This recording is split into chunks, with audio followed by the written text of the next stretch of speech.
In a landmark move, Oregon recently decriminalized all drugs.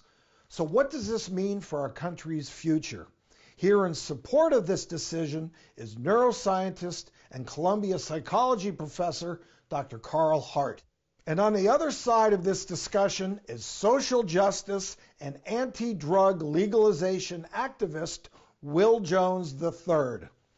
So let's get started. Carl, you have a new book, Drug Use for Grown-Ups, in which you argue that adults can consume drugs responsibly. So first off, what do you think of Oregon's decision to decriminalize all drugs? I support the decision.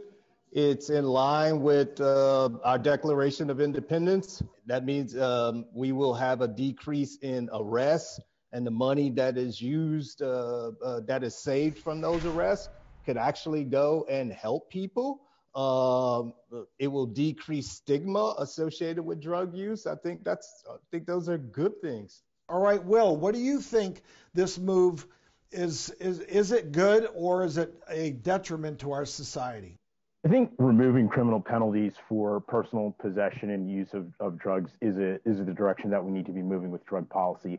However, what was done in Oregon, the way it was couched, and the direction that it's moving here in the U.S. is towards full legalization. We've seen that with law after law, with marijuana decriminalization and legalization, and many advocates, organizations that have pushed for the decriminalization, and Dr. Hart as well. You know, the bigger picture is full legalization, which I have huge problems with and think that will be a disaster for public health. And Dr. Carl, I read in your book, and you actually start off your book by talking about how you're entering your 5th year as a regular heroin user. You then go on to talk about that you've never had a drug use problem and that you meet all of your personal and professional responsibilities. And then you even go on to say that you've discovered in your research that most drug use scenarios cause little to no harm, and that some reasonable drug use scenarios are actually beneficial for human health and functioning. So what is it that you want people to take away from your admission and the work that you've been doing? The vast majority of effects that are associated with drugs are positive. We can look at, for example, people like me who give drugs to people in the laboratory and study these effects, from heroin to cocaine to marijuana. The vast majority of the effects are positive. If they were not, we would not be allowed to use taxpayer dollars to do this research.